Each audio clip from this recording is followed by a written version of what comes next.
Hi everyone, it's Ray here with Smith Government Consulting, here again to do another Wednesday tutorial. Really hope that you're enjoying these. I hope that it's helping someone learn a little bit more about the process here with GSA.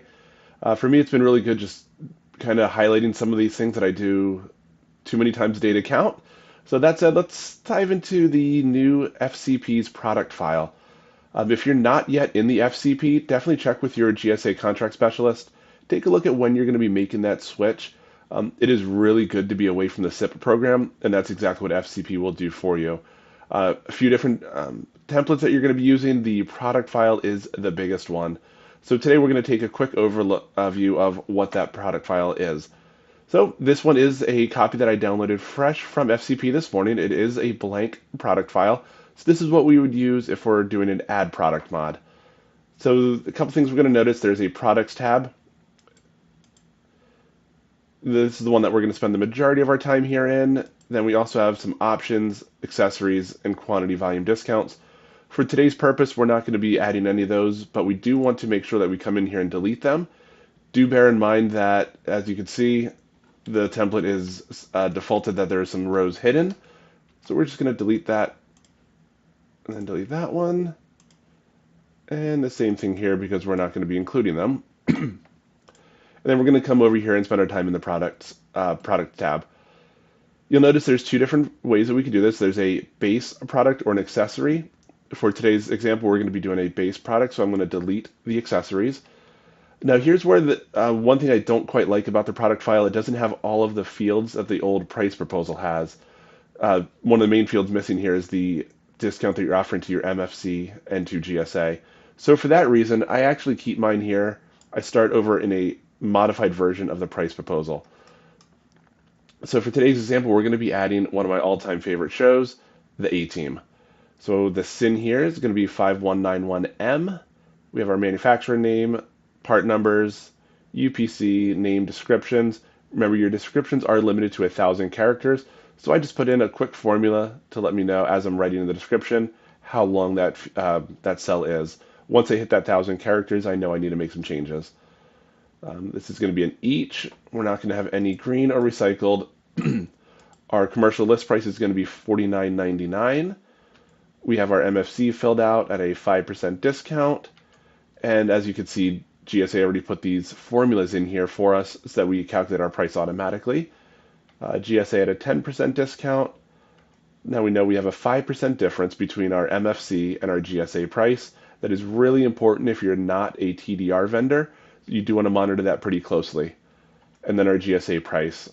I also include here our country of origin, the pictures that I've taken for each one because we are allowed up to 4 images. And then I put in our product dimensions and our weight. So these are all different fields. I start here in my my price proposal template, and I move it over to the product file. Some of you might prefer just to do that right in here. That's totally fine too. I just don't like to mess with any of the columns and add things in for discounts or anything else. So that's just my preferred way to do it, but however you like it is totally fine as well. So we're going to start filling this out. It is a base. I'm going to copy over my manufacturer name and our part numbers. And again, these are all made up. I did make these up this morning. Copy over the SIN, item name and description. And see, it's just a really quick copy and paste here. We do not have any recycled contents. We're going to take that out. This isn't each, so we're not going to worry about the quantities per packs. Our commercial price list we said was $49.99. And I'm going to go ahead and copy over my MFC. Again, if you are TDR, it is really important, just leave these fields blank. Don't put NA or anything else, just leave them blank. And the same with my government price. And these I am going to copy the values because I don't want the formulas carrying over because there's really no formula to put. It is a US country of origin. We're going to come over to delivery days. This one is really important. GSA is aggressively tracking how accurately people are shipping their products. The one thing to note, GSA is looking at calendar days, not business days. So if you have a lead time based on number of business days, you might want to look at doing a terms and conditions mod to change that so you're going off of calendar days, and definitely give yourself a little wiggle room here. Again, the reason here is I'm on the East Coast, so if it's Friday at 6 o'clock at night my time, somebody out in California is 3 hours behind. It's 3 o'clock in the afternoon for them, and they place an order. I have the entire weekend counted against me before I've potentially seen that order. And then if you add in things like federal holidays where the company might be closed, you have a few more days that already accounted against you. So for this one, we're just going to say 21 days. In 21 days, we'll have that delivered. Lead time code is also important.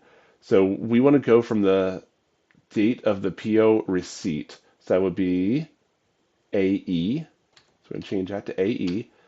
And freight, we're not going to cover the freight on that. So we're going to go FOB origin for everything.